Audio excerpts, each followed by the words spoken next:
India ਇਹਦੇ ਬਾਵਜੂਦ ਕਿ ਇੰਨਾ ਕੁਝ ਵਾਇਓਲੇਟ ਕਰ ਰਿਹਾ ਹੈ, ਪਾਕਿਸਤਾਨ ਦੀ ਜਿਹੜੀ ਫੋਰਨ ਪਾਲਿਸੀ ਹੈ ਵੀਜ਼ਾ ਵੀ ਇੰਡੀਆ ਉਹ ਹਮੇਸ਼ਾ ਡਿਫੈਂਸਿਵ ਹੁੰਦੀ ਹੈ। Pakistan desires peaceful ties with India based on the principles of equality, justice and mutual respect. In this context, a just and peaceful resolution of Jammu and Kashmir dispute in accordance with relevant UNSC resolutions and wishes of Kashmiri people was indispensable. 25 lakh ਵਾਧੂ ਵੋਟਾਂ ਜਿਹੜੀਆਂ ਨੇ ਜੰਮੂ ਕਸ਼ਮੀਰ ਦੇ ਵਿੱਚ register ਕੀਤੀਆਂ ਗਈਆਂ। ਉਹਨੂੰ 25 ਲੱਖ ਕੌਣ ਨੇ? ਉਹੀ ਹਿੰਦੂ ਤਵੀ ਜਾਂ ਦੂਜੇ ਜਿਹੜਾ ਇਹਨਾਂ ਦਾ ਮੰਤਵ ਹੈ। ਇਹਨਾਂ ਚੋਣਾਂ ਤੋਂ ਬਾਅਦ ਅਸੀਂ ਦੇਖਾਂਗੇ ਕਿ ਭਾਈ ਚੀਫ ਮਿਨਿਸਟਰ ਵੀ ਜਿਹੜਾ ਇਹ ਯੂਨੀਅਨ ਟੈਰੀਟਰੀ ਦਾ ਹੀ ਉਹ BJP ਦਾ ਹੋਏਗਾ। ਪਾਸੇ ਇੰਡੀਆ ਨੇ ਸ਼ਿਕੰਜਾ ਕੱਸਿਆ ਹੋਇਆ। ਅਸੀਂ ਇਕੱਲੇ ਕਸ਼ਮੀਰ ਦੇ ਹਵਾਲੇ ਨਾਲ ਹੀ ਨਹੀਂ, ਭਾਰਤ ਦੇ ਮੁਸਲਮਾਨਾਂ ਦਾ ਹਾਲ ਦੇਖੋ। ਉਹਨਾਂ ਦੀ ਧਰਮ ਸੰਸਦ ਦਾ ਜਿਹੜਾ ਸੈਸ਼ਨ ਪ੍ਰਯਾਗਰਾਜ 'ਚ ਹੋਣ ਜਾ ਰਿਹਾ 2023 ਦੇ ਵਿੱਚ, ਉਹਨਾਂ ਦਾ 42 ਸਫ਼ਿਆਂ ਦਾ ਕਿ ਕਿੰਨੇ ਦਾ ਉਹਨਾਂ ਨੇ ਕਨਸਟੀਟਿਊਸ਼ਨ ਬਣਾਇਆ, ਉਹਦੇ 'ਚ ਮੁਸਲਮਾਨਾਂ ਤੇ ਈਸਾਈਆਂ ਤੋਂ ਵੋਟ ਦਾ ਹੱਕ ਲੈ ਲੈਣ ਦੀ ਗੱਲ ਹੈ।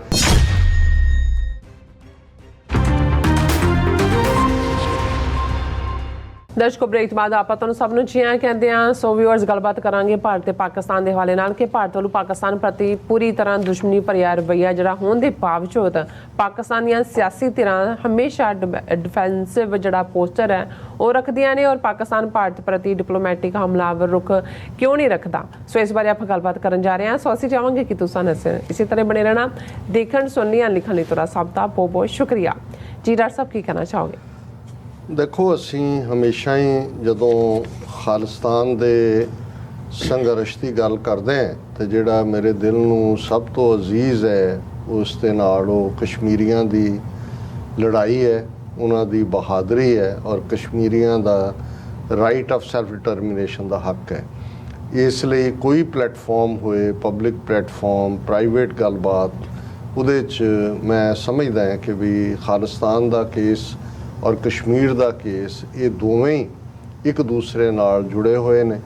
ਔਰ ਈਵਨ ਮੈਂ ਆਪਣੇ ਪਾਕਿਸਤਾਨੀ ਦੋਸਤਾਂ ਨੂੰ ਜਾਂ ਜਿਹੜੇ ਉਹਨਾਂ ਦੇ ਪਾਲਿਸੀ ਮੇਕਰ ਜਿਨ੍ਹਾਂ ਨਾਲ ਜੇ ਕਦੀ ਕਦਾਈ ਸੰਵਾਦ ਦਾ ਜਾਂ ਗੁਫ਼ਤਗੂ ਦਾ ਮੌਕਾ ਬਣੇ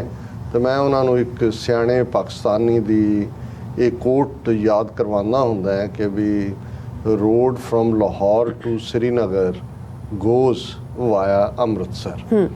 ਸੋ ਜ਼ਾਹਰ ਮਤਲਬ ਉਹਨਾਂ ਦਾ ਇਹ ਸੀ ਕਿ ਸ੍ਰੀਨਗਰ ਦੀ ਆਜ਼ਾਦੀ ਜਾਂ ਕਸ਼ਮੀਰ ਦੀ ਆਜ਼ਾਦੀ ਅੰਮ੍ਰਿਤਸਰ ਦੀ ਆਜ਼ਾਦੀ ਨਾਲ ਜੁੜੀ ਹੋਈ ਹੈ। ਯਾਨੀ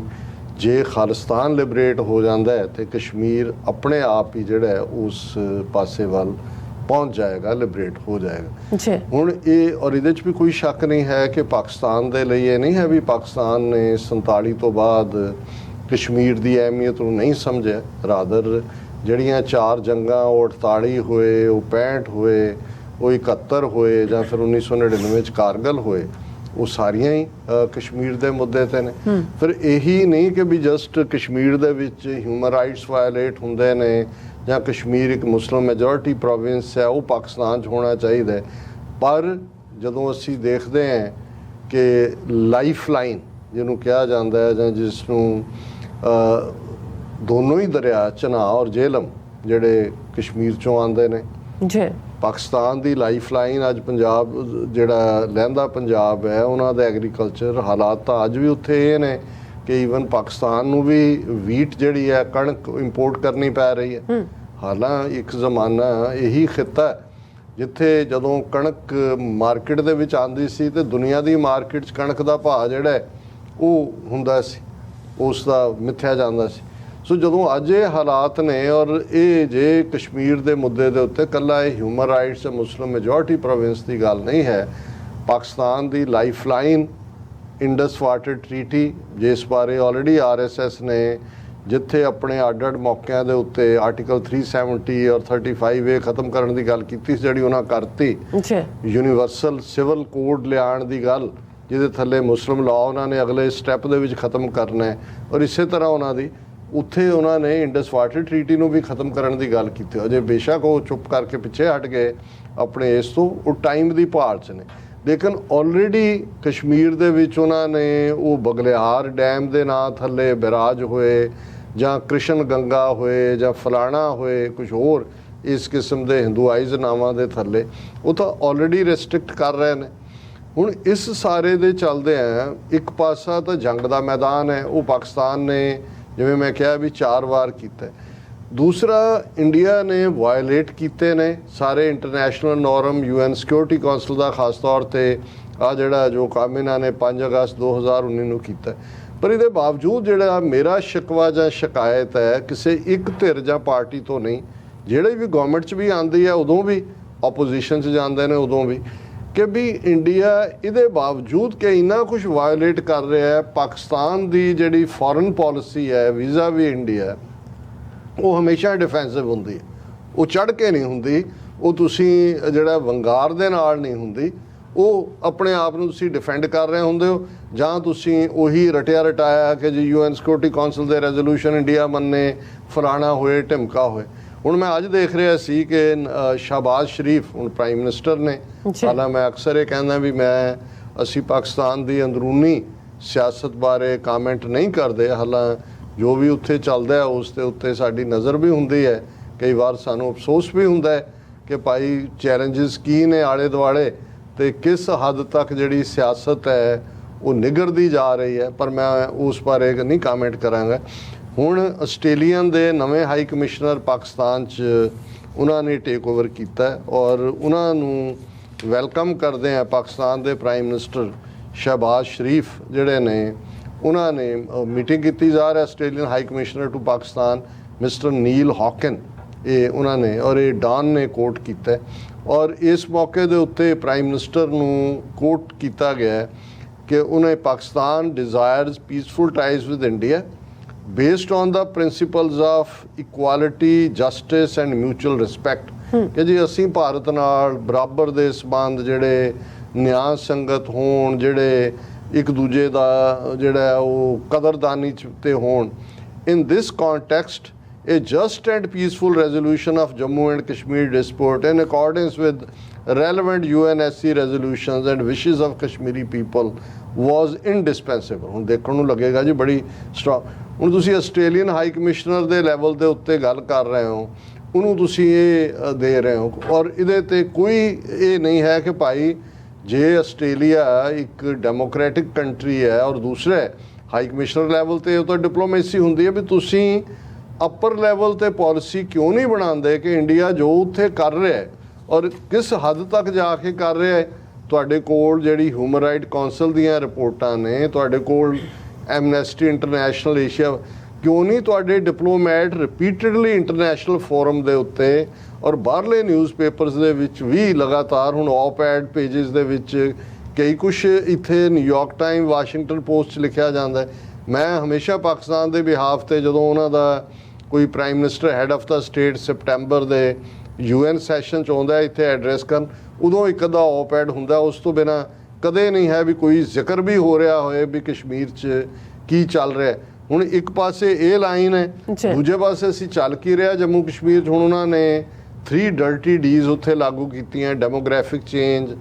ਰੀਡਿਸਟ੍ਰਿਕਟਿੰਗ, ਸੂਬੇ ਦਾ ਵਜੂਦ ਤਾਂ ਖਤਮ ਕੀਤਾ ਹੀ ਸੀ ਔਰ ਉੱਥੇ ਹੁਣ ਉਹ ਇਲੈਕਸ਼ਨਾਂ ਕਰਵਾਉਣ ਜਾ ਰਹੇ ਨੇ ਔਰ ਇਲੈਕਸ਼ਨ ਕਮਿਸ਼ਨਰ ਜਿਹੜਾ ਉੱਥੋਂ ਦਾ ਉਹ ਕਹਿ ਰਿਹਾ ਕਿ ਜੀ ਕੋਈ ਵੀ ਜਿਹੜਾ ਇੱਥੇ ਟੈਂਪਰੇਰਲੀ ਭਾਵੇਂ ਨੌਕਰੀ ਕਰਦਾ ਹੈ ਜਾਂ ਦੂਜਾ ਹੈ ਉਹ ਵੀ ਵੋਟਰ ਰਜਿਸਟਰ ਹੋ ਸਕਦਾ ਹੈ। ਔਰ ਇਹ ਰਿਪੋਰਟਿੰਗ ਹੈ ਕਿ 25 ਲੱਖ ਵਾਧੂ ਵੋਟਾਂ ਜਿਹੜੀਆਂ ਨੇ ਜੰਮੂ ਕਸ਼ਮੀਰ ਦੇ ਵਿੱਚ ਰਜਿਸਟਰ ਕੀਤੀਆਂ ਗਈਆਂ। ਹੁਣ 25 ਲੱਖ ਕੌਣ ਨੇ? ਉਹੀ ਹਿੰਦੂ ਤਵੀ ਜਾਂ ਦੂਜੇ, ਜਾਂ ਜਿਹੜਾ ਇਹਨਾਂ ਦਾ ਮੰਤਵ ਹੈ ਇਹਨਾਂ ਚੋਣਾਂ ਤੋਂ ਬਾਅਦ ਅਸੀਂ ਦੇਖਾਂਗੇ ਕਿ ਭਾਈ ਚੀਫ ਮਿਨਿਸਟਰ ਵੀ ਜਿਹੜਾ ਇਹ ਯੂਨੀਅਨ ਟੈਰੀਟਰੀ ਦਾ ਹੀ ਉਹ BJP ਦਾ ਹੋਏਗਾ ਔਰ ਹਿੰਦੂ ਤਵੀ ਹੋਏਗਾ। ਹੁਣ ਇੱਕ ਪਾਸੇ ਇਹ ਚੈਲੰਜ ਹੈ, ਹੁਣ ਝੂਠ ਕਿਸ ਹੱਦ ਤੱਕ ਹੈ ਕਿ ਮਨੋਜ ਸਿਨਹਾ ਜਿਹੜਾ ਗਵਰਨਰ ਹੈ ਜੰਮੂ ਕਸ਼ਮੀਰ ਯੂਨੀਅਨ ਟੈਰੀਟਰੀ ਦਾ, ਉਹ BBC ਨੂੰ ਇੰਟਰਵਿਊ ਦੇ ਰਿਹਾ, ਉਹ ਕਹਿ ਰਿਹਾ ਜੀ ਇਹ ਗਲਤ ਹੈ ਕਿ ਮੀਰਵਾਇਜ਼ ਉਮਰ ਫਾਰੂਕ ਜਿਹੜਾ ਪ੍ਰੋਮੀਨੈਂਟ ਜ਼ਾਹਰ ਹੈ, ਓਵਰਗਰਾਊਂਡ ਕਸ਼ਮੀਰੀ ਲੀਡਰ ਹੈ, ਕਿ ਉਹਨੂੰ ਨਜ਼ਰਬੰਦੀ 'ਚ ਰੱਖਿਆ ਹੋਇਆ ਹੈ ਜਾਂ ਉਹਨੂੰ ਘਰ ਦੇ ਵਿੱਚ ਹੈ। ਨਾ ਜੀ ਨਾ, ਉਹ ਤਾਂ ਦੇਖੋ ਉਹਦੇ ਪਿਓ ਦਾ ਵੀ ਮਰਡਰ ਹੋ ਗਿਆ ਸੀ, ਅਸੀਂ ਤਾਂ ਪੁਲਿਸ ਜਾਂ ਦੂਜੀ ਰੱਖੀ ਹੋਈ ਹੈ ਉਹਦੀ ਹਿਫਾਜ਼ਤ ਦੇ ਲਈ ਔਰ ਉਹਨੂੰ ਤਾਂ ਕੋਈ ਰੋਕਦਾ ਨਹੀਂ ਹੈ ਕਿ ਕੌਣ ਕਿੱਥੇ ਜਾਏ ਕੀ ਕਰੇ।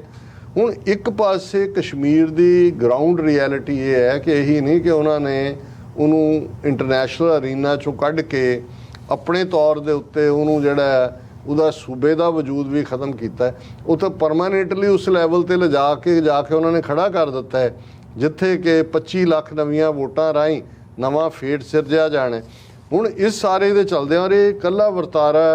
ਇੱਕ ਧਿਰ ਵੱਲੋਂ ਨਹੀਂ ਹੈ। ਹਾਲਾਂਕਿ ਇਮਰਾਨ ਖਾਨ ਜਾਂ ਉਹਨਾਂ ਨੇ ਜਿਵੇਂ 5 ਅਗਸਤ 2019 ਤੋਂ ਬਾਅਦ ਸਤੰਬਰ 2019 ਚ UN ਜਨਰਲ ਅਸੈਂਬਲੀ 'ਚ ਕਸ਼ਮੀਰ ਦਾ ਕੇਸ ਪ੍ਰੈਜ਼ੈਂਟ ਕੀਤਾ ਹੈ ਜਾਂ ਉਹਨਾਂ ਨੂੰ ਕਿਹਾ ਕਿ ਵੀ ਮੈਂ ਵਕੀਲ ਹਾਂ, ਤੁਹਾਡਾ ਐਂਬੈਸਡਰ ਹੈ ਇਸ ਕੇਸ ਦਾ। ਪਰ ਮੈਂ ਜਦੋਂ ਹੁਣ 14 ਅਗਸਤ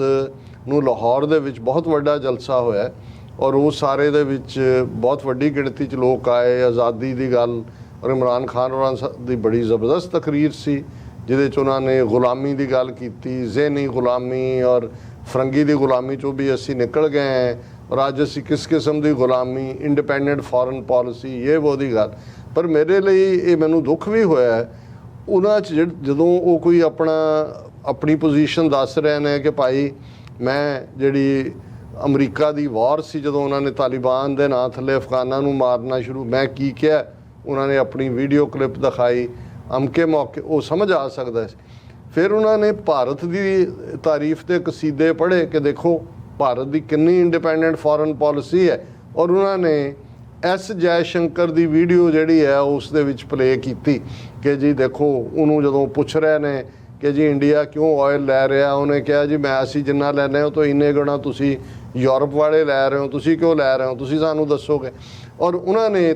ਹੁਣ ਦੇਖਣ ਵਾਲੀ ਗੱਲ ਇਹ ਹੈ ਵੀ ਜਿਹੜਾ ਇੰਡੀਆ ਜੈਨੋਸਾਈਡ ਕਰ ਰਿਹਾ ਮੁਸਲਮਾਨਾਂ ਦਾ, ਜਿਸ ਕਸ਼ਮੀਰ ਦੀ ਤੁਸੀਂ ਗੱਲ ਕਰ ਰਹੇ ਹੋ, ਫਿਰ ਇਹ ਠੀਕ ਹੈ ਕਿ ਬਾਈਡਨ ਐਡਮਿਨਿਸਟ੍ਰੇਸ਼ਨ ਨਾਲ ਜਾਂ ਦੂਸਰਾ ਪ੍ਰੋਬਲਮਸ ਨੇ, ਜਿਵੇਂ ਉਹਨਾਂ ਦਾ ਕਹਿਣਾ ਕਿ ਭਾਈ ਕਿ ਉਹਨਾਂ ਨੇ ਸਾਜ਼ਿਸ਼ ਰਚੀ ਔਰ ਉਹਨਾਂ ਦੀ ਸਰਕਾਰ ਤੋੜੀ, ਪਰ ਨਾਲ ਦੀ ਨਾਲ ਉਸੇ ਸਪੀਚ ਉਹ ਟਰੰਪ ਦੀ ਤਾਰੀਫ ਵੀ ਕਰ ਰਹੇ ਨੇ। ਹੁਣ ਮੈਨੂੰ ਇਹ ਲੱਗਾ ਹੈ ਕਿ ਵੀ ਕਈ ਵਾਰ ਤਾਂ ਇਹ ਹੁੰਦਾ ਹੈ ਕਿ ਵੀ ਤੁਸੀਂ ਇੱਕ ਬਹਾ ਦੇ ਵਿੱਚ ਗੱਲ ਕਰ ਰਹੇ ਹੁੰਦੇ ਹੋ। ਹੁਣ ਉਹੀ ਟਰੰਪ ਪ੍ਰੈਜ਼ੀਡੈਂਟ ਹੈ ਅਮਰੀਕਾ ਦਾ ਜਦੋਂ 5 ਅਗਸਤ 2019 ਨੂੰ ਜੰਮੂ ਕਸ਼ਮੀਰ ਦਾ ਸਟੇਟਸ ਖਤਮ ਕੀਤਾ ਜਾਂਦਾ ਹੈ। ਇੱਕ ਪਾਸੇ ਜੇ ਤੁਹਾਨੂੰ ਟਰੰਪ ਸੱਦ ਕੇ ਆਨਰੇਬਲੀ ਟਰੀਟ ਕਰਦਾ ਹੈ, ਬਹੁਤ ਤੁਹਾਨੂੰ ਆਨਰ ਦਿੰਦਾ ਹੈ, ਬੜਾ ਰੈੱਡ ਕਾਰਪੈਟ ਦਿੰਦਾ ਹੈ, ਮੀਟਿੰਗਾਂ ਤੁਹਾਡੇ ਨਾਲ 2-3 ਕਰਦਾ ਹੈ, ਪਰ ਕੀ ਕੋਈ ਵੀ ਜਿਹਨੂੰ ਫੋਰਨ ਪਾਲਿਸੀ ਦੀ ਸਮਝ ਹੈ ਜਾਂ ਮੁਲਕ ਕਿਵੇਂ ਵਰਤੇ ਨੇ ਕਿ ਜਦੋਂ ਇੰਡੀਆ ਨੇ ਇੰਨਾ ਵੱਡਾ ਪਾਰਟ ਕੀਤਾ, ਲਦਾਖ ਯੂਨੀਅਨ ਟੈਰੀਟਰੀ ਬਣਾ ਕੇ ਚੀਨ ਨੂੰ ਉਹ ਬਿਨਾਂ ਅਮਰੀਕਾ ਦੀ ਮਰਜ਼ੀ ਤੋਂ ਹੋਇਆ। ਜੇ ਟਰੰਪ ਇੰਨਾ ਹੀ ਪਾਕਿਸਤਾਨ ਪ੍ਰਤੀ ਜਾਂ ਲੀਡਰਸ਼ਿਪ ਪ੍ਰਤੀ ਸੁਹਿਰਦ ਸੀ ਤੇ ਇਹ ਕਸ਼ਮੀਰ ਵਾਲਾ ਜੋ ਦੇੜਬੁਣ ਹੋ ਗਿਆ ਉਹ ਪਹਿਲੇ ਕਿਸੇ ਨੇ ਨਾ ਕੀਤਾ। ਸੋ ਮੈਂ ਸਮਝਦਾ ਵੀ ਕਈ ਵਾਰ ਅਸੀਂ ਆਪਣੀ ਲੋਕਲ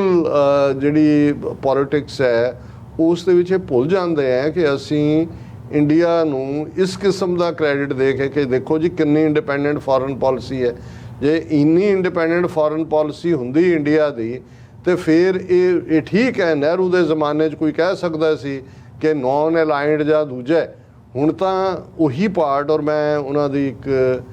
ਸਾਬਕਾ ਫੋਰਨ ਮਿਨਿਸਟਰ ਰਹੀ ਹੈ ਬੀਬੀ ਜ਼ਰਦਾਰੀ ਦੀ ਹਕੂਮਤ ਵੇਲੇ,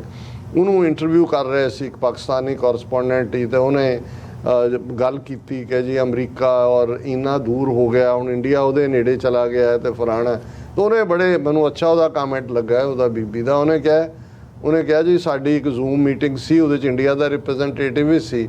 ਤੇ ਉਹਨੇ ਕਿਹਾ ਕਹਿੰਦੇ ਮੈਂ ਉਹਨੂੰ ਕਿਹਾ ਵੀ ਬਹੁਤ ਵਧਾਈਆਂ ਤੁਹਾਨੂੰ, ਅਸੀਂ ਅਮਰੀਕਾ ਦੀ ਨੇੜਤਾ ਦਾ ਸਵਾਦ ਚੱਖ ਲਿਆ, ਹੁਣ ਤੁਸੀਂ ਚੱਖ ਲਓ ਕਿ ਭਾਈ ਇਹ ਹੈ। ਸੋ ਇੱਥੇ ਕੋਈ ਕਿਸੇ ਦੀ ਇੰਡੀਪੈਂਡੈਂਟ ਪਾਲਿਸੀ ਕੋਈ ਨਹੀਂ ਹੈ। ਇਹ ਹਰ ਕੋਈ ਜਿਹੜਾ ਹੈ ਕੋਈ ਕਿਤੇ ਖਿੱਚਿਆ ਹੋਇਆ, ਕੋਈ ਕਿਤੇ ਖਿੱਚਿਆ ਹੋਇਆ। ਸੋ ਜਦੋਂ ਇਹ ਠੀਕ ਹੈ, ਅਸੀਂ ਸਮਝਦੇ ਹਾਂ ਕਿ ਭਾਈ ਜਿਹੜੀ ਗੱਲ ਠੀਕ ਹੋਏ ਕਿਸੇ ਦੀ ਤਾਰੀਫ ਕਰਨੀ ਬਣਦੀ ਹੈ, ਪਰ ਕਈ ਵਾਰ ਹਰ ਫੋਰਮ ਨਹੀਂ ਹੁੰਦਾ ਵੀ ਇੱਕ ਪਾਸੇ ਇੰਡੀਆ ਨੇ ਸ਼ਿਕੰਜਾ ਕੱਸਿਆ ਹੋਇਆ। ਅਸੀਂ ਇਕੱਲੇ ਕਸ਼ਮੀਰ ਦੇ ਹਵਾਲੇ ਨਾਲ ਹੀ ਨਹੀਂ, ਭਾਰਤ ਦੇ ਮੁਸਲਮਾਨਾਂ ਦਾ ਹਾਲ ਦੇਖੋ। ਉਹਨਾਂ ਦੀ ਧਰਮ ਸੰਸਦ ਦਾ ਜਿਹੜਾ ਸੈਸ਼ਨ ਪ੍ਰਯਾਗਰਾਜ 'ਚ ਹੋਣ ਜਾ ਰਿਹਾ 2023 ਦੇ ਵਿੱਚ, ਉਹਨਾਂ ਦਾ 42 ਸਫ਼ਿਆਂ ਦਾ ਕਿ ਕਿੰਨੇ ਦਾ ਉਹਨਾਂ ਨੇ ਕਨਸਟੀਟਿਊਸ਼ਨ ਬਣਾਇਆ, ਉਹਦੇ 'ਚ ਮੁਸਲਮਾਨਾਂ ਤੇ ਈਸਾਈਆਂ ਤੋਂ ਵੋਟ ਦਾ ਹੱਕ ਲੈ ਲੈਣ ਦੀ ਗੱਲ ਹੈ। ਸੋ ਉਹ ਔਰ ਇਮਰਾਨ ਖਾਨ ਸਾਹਿਬ ਤੋਂ ਬਿਹਤਰ ਕੌਣ ਜਾਣਦਾ ਹੈ, ਵਰਲਡ ਹਿਸਟਰੀ ਤੋਂ ਵਾਕਫ ਨੇ। UN ਦੇ ਵਿੱਚ ਉਹਨਾਂ ਨੇ ਖਲੋ ਕੇ ਕਿਹਾ ਜੀ ਇੰਡੀਆ ਦੇ ਨਾਲ ਕੋਈ समझौता हुई नहीं जो तक कि नाजी आइडियोलॉजी और दूसरी है भी ये तो ਉਹਦੇ ਤੇ ਨੇ ਬਿਲਕੁਲ ਕਾਨਸੈਪਟ ਕਲੀਅਰ ਨੇ ਫਿਰ ਐਸੀ ਕਿਹੜੀ ਜਿਹੜੀ ਹੈ ਉਹ ਹੁੰਦਾ ਹੈ ਕਿ ਵੀ ਅਸੀਂ ਉਹਨਾਂ ਦੀ ਬੜੀ ਆਜ਼ਾਦ ਫੋਰਨ ਪਾਲਿਸੀ ਕੋਈ ਆਜ਼ਾਦ ਫੋਰਨ ਪਾਲਿਸੀ ਨਹੀਂ ਸਾਰੇ ਹੀ ਜਿਹੜੇ ਨੇ ਉਹ ਧੱਕੇ ਧਕਾਏ ਕੋਈ ਇਧਰੋਂ ਧੱਕ ਕੇ ਉਧਰ ਹੁੰਦਾ ਕੋਈ ਉਧਰੋਂ ਹੁੰਦਾ ਬਲੌਕ ਵੀ ਇਹਨਾਂ ਨੇ ਬਣਾਏ ਬਾਹਰਲੀਆਂ ਤਾਕਤਾਂ ਨੇ ਉਹੀ ਤੁਹਾਨੂੰ ਘੁਮਾਈ ਫਿਰਦੇ ਨੇ ਸੋ ਮੈਂ ਇਹ ਸਮਝਦਾ ਵੀ ਇਹ ਜਿਹੜੀ ਲਾਈਨ ਹੈ ਬਿਲਕੁਲ ਡਿਫੈਂਸਿਵ ਜਿਵੇਂ ਸ਼ਾਬਾਜ਼ ਸ਼ਰੀਫ ਦੀ ਸਟੇਟਮੈਂਟ ਆਉਂਦੀ ਹੈ ਉਸ ਤੋਂ ਬਾਕੀ ਵੀ ਉੱਥੋਂ ਦੇ ਤੁਸੀਂ ਤੋਤੇ ਦੀ ਤਰ੍ਹਾਂ ਕਹੀ ਜਾਂਦੇ ਹੋ ਜੀ UN ਸਿਕਿਉਰਿਟੀ ਕੌਂਸਲ ਰੈਜ਼ੋਲੂਸ਼ਨ ਭਾਈ ਦੇ ਲਈ ਕੰਮ ਕਰੋ ਇੰਟਰਨੈਸ਼ਨਲ ਲੈਵਲ ਦੇ ਉੱਤੇ ਪ੍ਰੋਐਕਟਿਵ ਤੁਹਾਡੀ ਅਪਰੋਚ ਤੁਹਾਡੇ ਡਿਪਲੋਮੈਟ ਜਿਹੜੇ ਨੇ ਉਹ ਇਸ ਨੂੰ ਠੰਡਾ ਨਾ ਹੋਣ ਦਿਓ ਇੰਡੀਆ ਤਾਂ ਪਾਕਿਸਤਾਨ ਦੇ ਖਿਲਾਫ ਕੋਈ ਮੌਕਾ ਨਹੀਂ ਜਾਣ ਦਿੰਦਾ ਦਹਿਸ਼ਤਗਰਦੀ ਔਰ ਦੂਜੀ ਕੋਈ ਨਾ ਕੋਈ ਇੱਕ ਨਾਂ ਕੱਢ ਕੇ ਲਿਆਣਗੇ ਕਿ ਜੀ ਇਹਨੂੰ ਪਾਓ UN ਦੀ ਦਹਿਸ਼ਤਗਰਦ ਲਿਸਟ ਜਾਂ ਦੂਜੇ ਸਭ ਤੋਂ ਵੱਡੇ ਦਹਿਸ਼ਤਗਰਦ ਸਭ ਤੋਂ ਵੱਡੀ ਦਹਿਸ਼ਤਗਰਦ ਜਮਾਤ RSS ਜਿਸ ਮੁਲਕ ਦੇ ਵਿੱਚ ਹੈ ਉਹ ਦੁਨੀਆ ਦੇ ਵਿੱਚ ਆਪਣੇ ਆਪ ਨੂੰ ਬੜੇ ਪੀਸ ਕੀਪਰ ਔਰ